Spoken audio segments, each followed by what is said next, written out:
Hi, my name is Basir.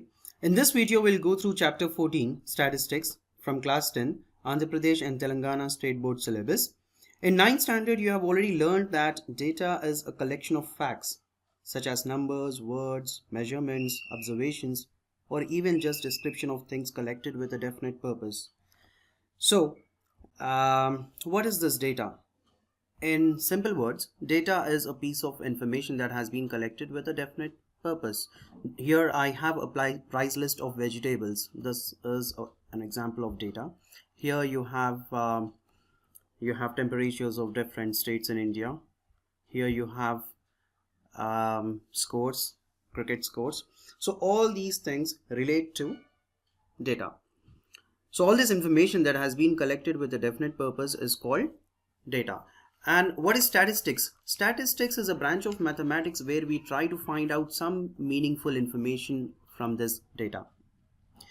In your ninth class, the previous class, you have already learned that the data can be presented in the form of a tabular column, in the form of a table, right?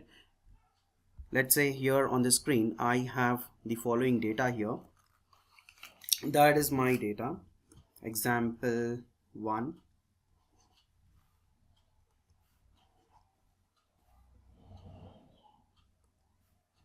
So that's my data here, 58642.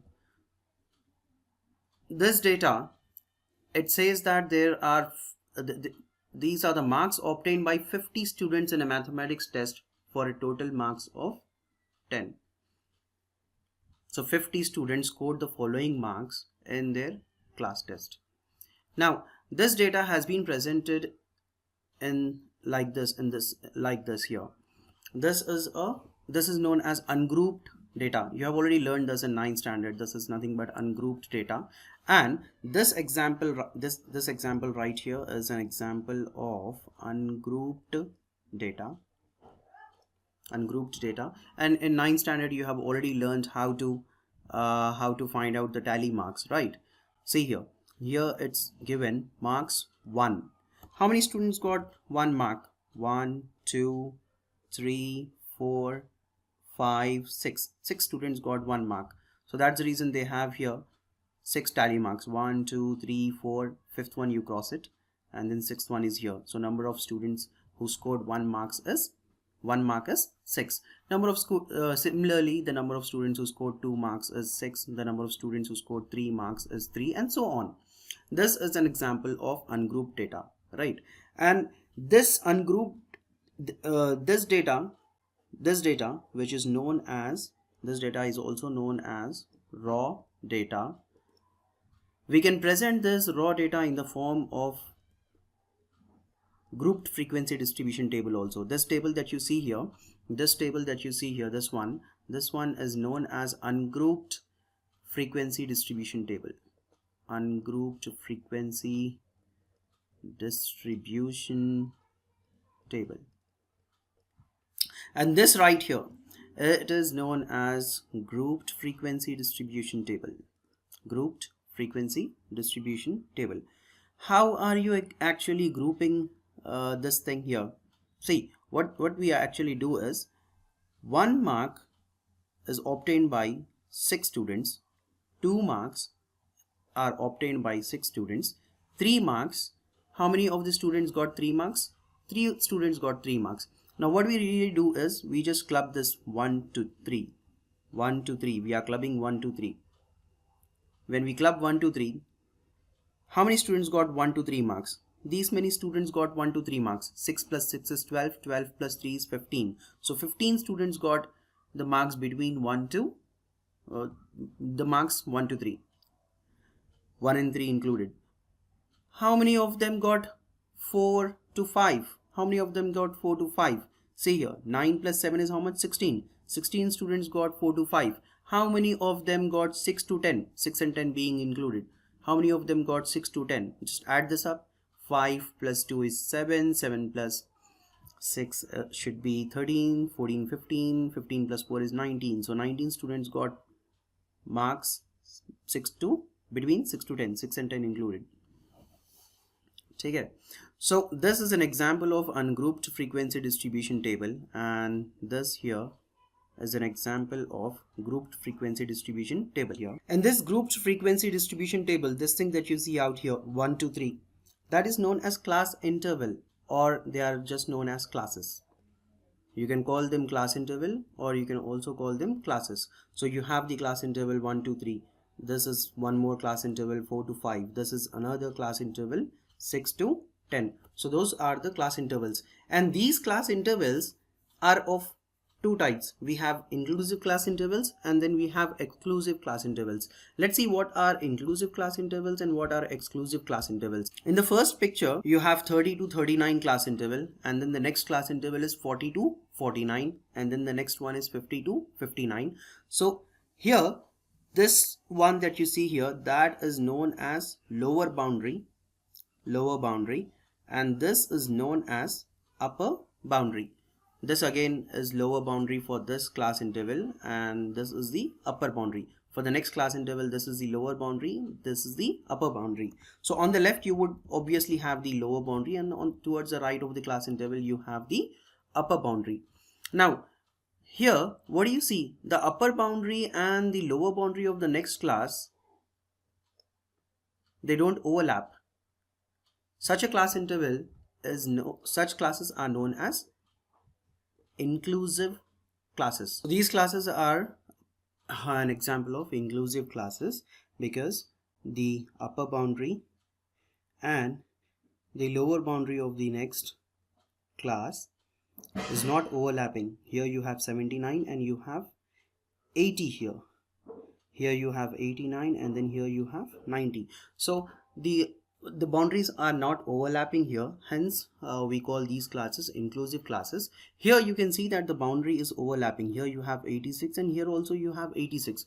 So 86 is the upper boundary for this class, and 86 is the lower boundary for the next class. 88 is the upper boundary for this class, and 88 is the lower boundary for the next class. So you have the boundaries overlapping. Such classes are known as exclusive classes. Such classes are known as exclusive classes. I believe they are called exclusive for one more reason. Reason being, let's say I have an observation 92. Let's say I have an observation 92. Where do I include 92? Do I include 92 in this interval, which is 90 to 92? Or should I include 92 in this interval, 92 to 94? Because 92, I have 92 here also, and then I have 92 here also. So in which interval shall I include 92? Shall I include 92 in 90 to 92 interval, this one, this interval? Or should I include 92 in this interval? 92 is actually included in this interval here, 92 to 94, but not here in this interval. So you actually include it in the next interval, which is this one, 92 to 94. So what does it really mean? It really means that 92 is being excluded here. We are not going to include 92 in this interval. That could be one more reason why we call these classes as exclusive classes. But here these classes are inclusive classes because everything from 80 to 89 is included in this interval. So these are inclusive classes. Now I have inclusive classes here, 20 to 29, 30 to 39, 40 to 49. These are inclusive classes because the boundaries are not overlapping, right? I have 20 to 29 here, and then in the next interval it is not starting from 29, it is starting from 30. So the boundaries are not overlapping. So these are inclusive classes. For inclusive classes, let's say I have an observation 29.5.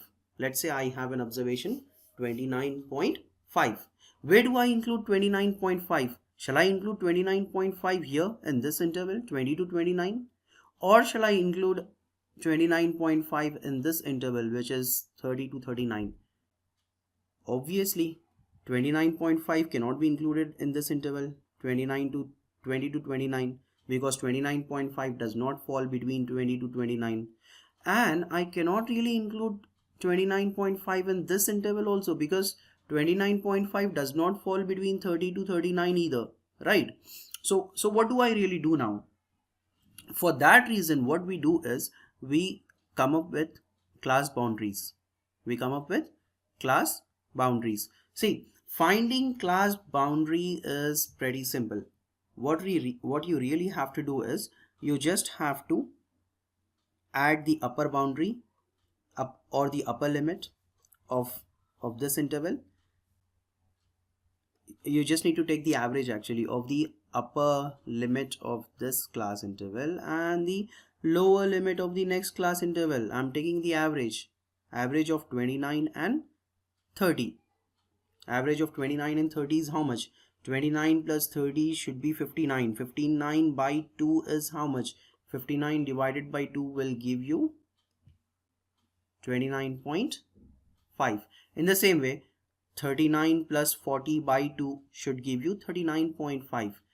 49 plus 50 by 2 will give you 49.5. You can do it this way, or else there is actually a very easier way of doing this. All you have to do is, this is my upper boundary, right? That's my upper boundary. Just add 0.5 to the upper boundaries. So 20 will become 20.5. 39 will become 39.5, 49 will become 49.5, 59 will become 59.5, just like that. Add 0.5 to the upper boundary and subtract 0.5 from the lower boundary. What is the lower boundary here? 20.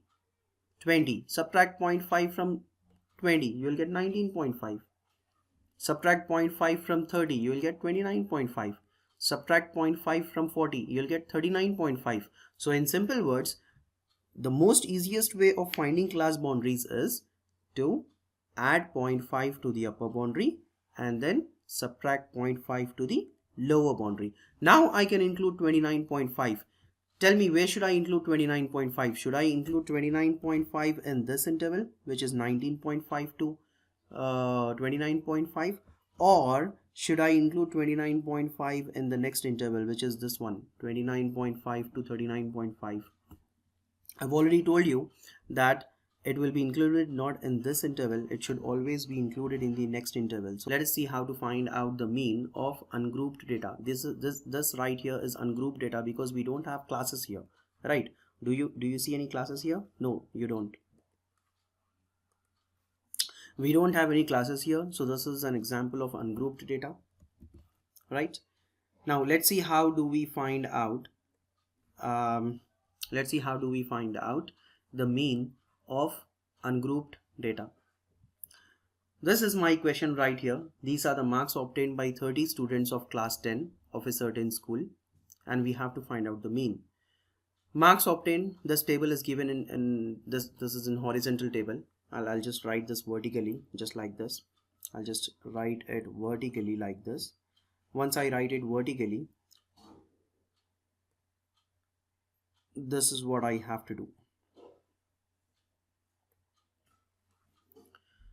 Marks obtained I have written on the first column. Number of students that was given in the question I have written in the second column. In the third column I have to multiply Fi. Fi is the number of students. Fi with Xi. Xi is the marks obtained. So Fi gets multiplied with Xi. 1 into 10 is 10. 1 into 20 is 20. 3 into 36 is 108. 4 into 40 is 160. Just like that. Keep multiplying Fi and Xi. Your mean is represented by XR, mean XI bar. Mean is sigma Fi Xi by sigma Fi. Sigma is nothing but sum, the total sum. This is Fi Xi common. The total sum, if you add all these numbers right here, if you add all these numbers, you get 1779. So sigma Fi Xi is 1779 by sigma Fi. Fi is your second column. Sigma means you have to add. You call it sigma, or you can also call it summation. Summation of Fi. You just have to take the sum. If you add up all the frequencies, you get 30. So sigma Fi is 30. 1779 by 30 is 59.3. So that is your mean, which means the average marks scored in the class is 59.3. That's the average marks scored by the class. Now let us see how to find out the mean when we have grouped data available. See, this is an example of grouped data because you have the classes here, 10 to 25, 25 to 40. These are the classes here. Now we will find out the mean here using direct method. Let us find out the mean using direct method. This is quite simple. All you have to do is, this class interval would be given in the question already. The number of students would be given in the question already. You have to find out class marks. How do you find out class marks? Finding class marks is not difficult at all. All you have to do is, you just have to take the average of 10 and 25. Average of lower boundary and the upper boundary. 10 plus 25 is how much? 35. 35 by 2 is how much? 17.5. So 17.5 is your class mark here for this interval. For the interval 10 to 25, the class mark is 17.5. For the second interval also you can do the same thing. 25 plus 40 by 2 will give you 32.5. 40 plus 55 by 2, take the average of those two limits, you will get 47.5. Take average of 55 and 70, you will get 62.5. You can do it this way, or else there is an easier method of doing it. All you have to do is find out the class marks for the first interval, take the average of 10 and 25, you'll get the class mark of the first interval. Once you get the class mark of the first interval, you just need to keep adding the class size. What is the class size? Class size is nothing but, it is upper limit minus lower limit. Let's say I want to find out the class size. I'll have to find out this thing, upper limit minus lower limit of any interval will give you the class size. So what is the class size here? 55 minus 45 is how much? 15. So the class size is 15. So what is the class size here? Class size is 15. How do you find out the class size? Take any interval, subtract lower limit from the upper limit. The upper limit is 100, the lower limit is 85. 100 minus 85 is how much? 100 minus 85 is again 15. So finding class interval is easy. Upper limit minus lower limit will give you class size. Once you have the class size, for the next class mark, you just have to keep adding the class size. I have the class size as 15. So to 17.5, I'll add 15. How much I'll get? I'll get it as 32.5. So 32.5 is your class mark for the next class interval. Again in 32.5, add the class size. What is the class size? Class size is 15. What do you get? 47.5. So 47.5, just write it down like this. 47.5, again in 47.5, again you will have to add class size. What is the class size? Class size is 15. When you add, what do you get? You get 62.5. So 62.5, write it down like this. Keep adding the class size, you will get this column. Just keep adding the class size, you will get this column. Now fi multiplied by xi, it will give you the next column, fi into xi. 17.5 into 2 is 35. 32.5 into 3 is 97.5. Just keep multiplying fi into xi. Then this is very similar to the process of finding mean of ungrouped data. Mean is sigma fi xi by sigma fi, the same old thing. Sigma fi xi. Sigma is sum of this fi xi. If you add all these numbers, you get 1860. 1860 by sigma fi is 30. Just cancel. 3 6 3 2 62. 62 is your mean.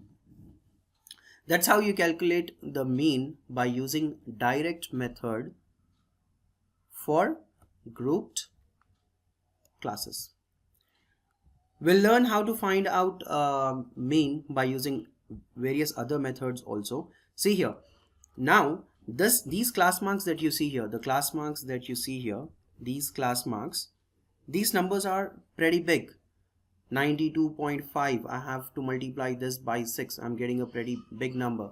77.5, I'm multiplying it by 6, I'm getting again 465, which is a pretty big number. So what we do is we have another method by which we actually reduce these numbers. These numbers that you see here, these numbers we can reduce by using assumed mean method. We'll see what it is. Now in assumed mean method, this one, the first three columns are similar to our previous one. If you see our previous one, you will get to see that the first three columns are class interval, number of students, class marks. These are the first three columns, right? The first two columns we actually write them down from the question itself. This question was given, class interval and number of students was given. We write down class interval and the number of students from the question itself. The third column we find out class marks, which is nothing but the average of lower limit and upper limit. For first one, we can find out the average of upper limit and lower limit. For the others, you don't really have to go through that process. You just keep adding the class size, you'll get all these numbers, right? But these numbers are pretty big, and when we multiply these numbers with fi, we get pretty big numbers here. So we'll have to reduce class marks. How do we reduce class marks? We reduce the class marks using this method here. What we do is we take a middle number for this xi. From the class marks, we actually take a middle number. Let's say I can take this one as my assumed mean. We take it as a is assumed mean.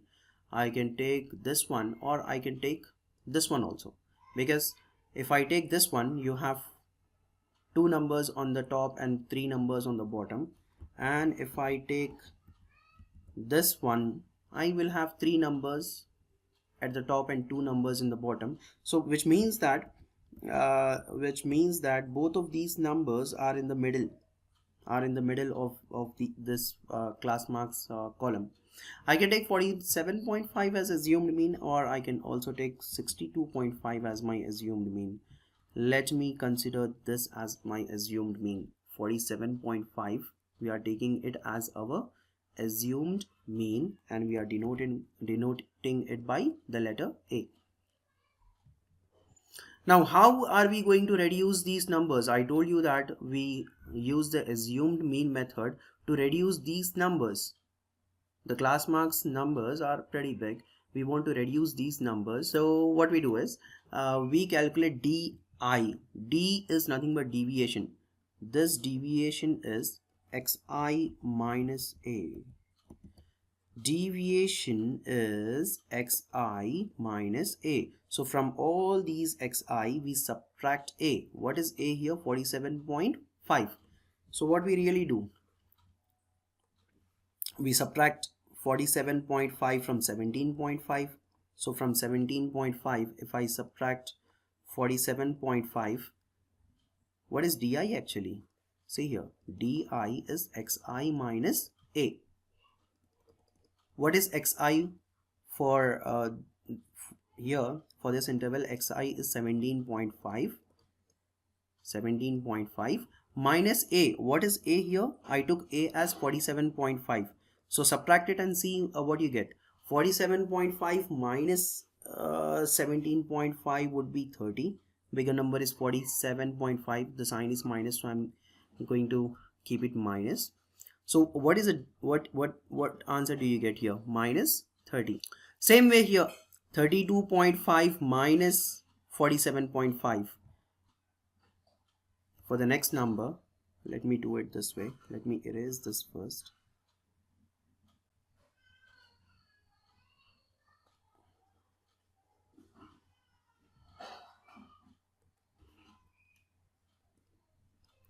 Xi, what is xi for this interval? 32.5. See, this is the xi column. And what is xi here? 32.5. 32.5 minus a. What is a here? 47.5. 47.5 minus 32.5 will give you minus 15. So I'm going to write minus 15 here. 47.5 minus 47.5 is 0. 62.5 minus 47.5 is 15. So from all the observations here, from all xi values, you have to subtract the assumed mean, which is 47.5. 77.5 minus 47.5 is 30. 92.5 minus 47.5 is 45. So these numbers that you see right here, di, deviation, these numbers are a little bit smaller compared to these numbers, right? Now what do? Instead of multiplying fi with xi, we multiply fi with di. So we get here a new column which is fi into di, fi di. 2 into minus 30 is minus 60. 3 into minus 15 is minus 45. 7 into 0 is 0. So on. Sigma fi di. Sigma means you have to take the sum. How do you take the sum? You can actually do it this way. Minus, I have two numbers here. Minus 60 minus 45. Minus 60 minus 45 is how much? Minus 105. And what do you get when you add these numbers? 270, 180 and 90, 24. 7 plus 8 is 15. 15 plus 9 should be 24. 2, 4, 5, 540. Okay. So this, when I add it up, I get 540. 540 minus 105 should be how much? 435. So I'm getting 435 here. Now, you saw from the earlier example, we multiplied fi with xi. And what was our mean? Our mean was x bar is summation of fi xi by sigma fi. In the same way, now this here, what we actually did, instead of multiplying fi with xi, we got a new column di where the numbers are a little bit smaller compared to xi, and instead of multiplying fi with xi, we multiplied fi with di and we got these numbers here. So in the previous example, we saw that the mean represented by x bar is sigma fi xi by sigma fi. Here, instead of multiplying fi with xi, we have multiplied fi with di, right? So d bar would be sigma fi di by sigma fi. Now let us find out the relationship between d bar and x bar. In place of di, can I write di as xi minus a? Because di is nothing but xi minus a. So I'm writing here xi minus a by sigma fi. So this thing would be sigma fi xi. I'm just multiplying xi minus a, the bracket, with fi and opening the bracket here, minus sigma fi a by sigma fi.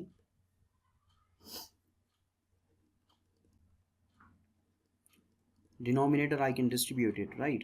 Sigma fi, it goes here also, it divides this one also, it divides sigma fi a also. So d bar is sigma fi xi by xi. What is this thing? This is nothing but this one, x bar, minus a is the assumed mean. I can take a outside. Sigma fi by sigma fi would remain. Sigma fi gets cancelled. So what is x bar here? X bar would be minus a. If I take it to the right hand side, it becomes plus a. So a plus d. So what would be the mean here? The mean finally would be, the mean would be a plus d bar. Now d bar, what is d bar here? D bar is nothing but this one, sigma fi di by sigma fi di by sigma fi. See, I have done all this just to derive this formula, right here.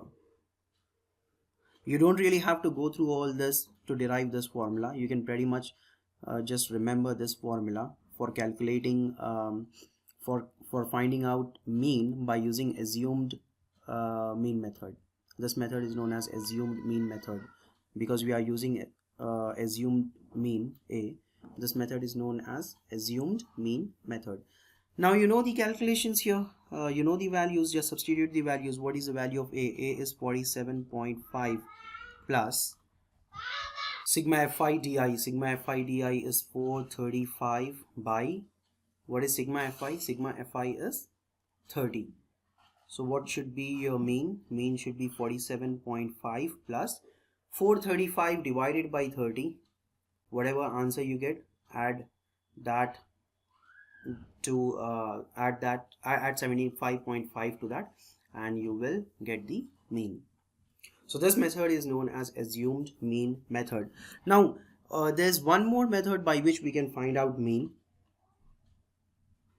We use this method because xi values were a little bigger. We wanted to reduce these numbers, so we came up with a deviation column where we subtracted assumed mean from all of these xi's, right? So these numbers that you see out here, these are a little bit smaller compared to this, but these numbers that you see here, the numbers from di column, so even those numbers can be reduced, the numbers from di column.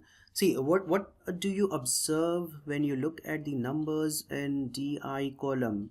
We observe that all of these numbers are divisible by 15, right? All of these numbers are divisible by 15. If I divide this number by 15, I get minus 2 here. If I divide this by 15, I get minus 1. 0 by 15 would be 0. 15 by 15 will be 1. 30 by 15 will be 2. 45 by 15 will be 3. So these numbers I can further reduce by just dividing all of these numbers by a particular number, right? So that way we can find out mean pretty easily. So this method that we are going to do now is known as step deviation method. This is our step deviation method. This is not much different from the previous method. As I told you, we just divide all of these numbers by 15. Why? Because we can reduce these numbers to a very large extent. 30 got reduced to 2, 15 got reduced to 1, 15 got reduced to 1, right?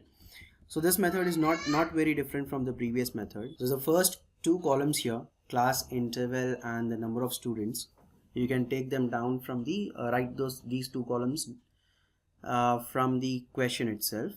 And class marks, we have already found out the class marks in the previous example, and we also found out di. I told you that the numbers in di can be further reduced by dividing all of these numbers with a specific number. Let's say I divide this by 15. 15 2s are 30. I divide this also by 15. 15 1s are 15. So how do you decide by which number you have to divide all of these numbers? In general, you divide all of these numbers by the class size. What is the class size? What is the class size here? 25 minus 10 is 15. So the class size is 15. So you divide all of these numbers by 15. You divide all of these numbers by 15. Not necessarily you have to divide all of these numbers by class size all the time. At times when the class size is different, let's say class size for all these classes is same here in this example, but in some other problems, the class size of the classes can be different also. In those cases, you don't really divide these numbers by class size. You have to do it a little bit differently. I'll show that to you in a while. So what we did here, we actually divided this column, which is xi minus a. We divided xi minus a by h. What is h here? H is nothing but the class size. So which is 25 minus 10, 15. So we divided all these numbers by 15. 30 by 15 is 2, 15 by 15 is 1, 0 by 15 is 0, 15 by 15 is 1, 30 by 15 is 2, 45 by 15 is 3. Now we multiply fi with mu I. fi into mu I will give you this thing. Sigma fi mu I is this thing. So what is mu bar? Mu bar is sigma fi mu I by sigma fi. And let us derive a relationship between x bar and mu bar. What is mu I here? Mu I is nothing but xi minus a by h. Xi minus a by h by sigma fi. I'm writing as it is. What can I do here? Sigma fi 1 by h I am taking outside, so it goes outside like this. Sigma fi I am multiplying sigma fi with xi minus a and opening the bracket here, so it becomes something like this. Sigma fi xi minus sigma fi into a, right, by denominator sigma fi I'm writing as it is. This denominator I'm going to distribute it like this. Sigma fi xi by sigma fi minus sigma fi a by sigma fi. Okay, this can be further reduced like this. So mu bar is 1 by h sigma fi xi by sigma fi. This is nothing but x bar, right, minus a I can take outside here. So this a, if I take outside here, and then sigma fi if I cancel, I get a here, just a. H into mu bar is equal to x bar minus a. So what would be x bar? X bar would be minus a. If I take it to the left hand side, it becomes plus a plus h mu bar. So I now got the value of mean. So what should be mean here? Mean x bar should be a plus h into mu bar. What is mu bar? Mu bar is nothing but this thing. So sigma fi mu I by sigma fi. So that is your formula for finding mean by step deviation method. This method is known as step deviation method, and this is the formula for finding mean using step deviation method. You don't really have to derive the formula like I did. All these things are not really necessary for you guys. You guys can readily use this formula. Just remember the formula and use it. That's about it. You know the value of a. The value of a here is 47.5. Substitute a value as 47.5. H is the class size. 25 minus 10 is 15. Class size is 15. So substitute the value of h as 15. Sigma fi mu I is 29. Sigma fi is 30. Substitute the values and calculate the arithmetic mean. Now in this example, we see that the class size is not uniform. 60 minus 20 is 40. So the class size here is 40. 100 minus 60 is 40. The class size is 40 here. 150 minus 100 is 50. The class size is not 40 here, but for this interval the class size is 50. For this interval the class size is 100. 250 minus 150 is 100. For this interval and this interval the class size is 100 again. So what do you see? You see that the class interval is not uniform. Like in our previous example, the class interval was uniform. We had the class interval, the class size was uniform. Class size was 15. But here the class size is different. Minus a by the class size. We have to divide this by a different number. 160 minus 120 minus 1 minus 75 0 100 20, they all go by mostly 20 table. So we'll take h as 20 instead of taking h as 40 or 50 or 100. We are taking it as 20. We cannot we do not have uniform class size. That's the reason here h will not be equal to the class size. Yeah, that's about it. I hope you understood what I wanted to convey. In case you have any questions or concerns, the best way to get help is by logging on to my website, which is basiracademy.com, and use the live chat tool to interact with me. The rest of the videos from this chapter will be soon available on our website basiracademy.com. I'll see you next time. Until then, goodbye.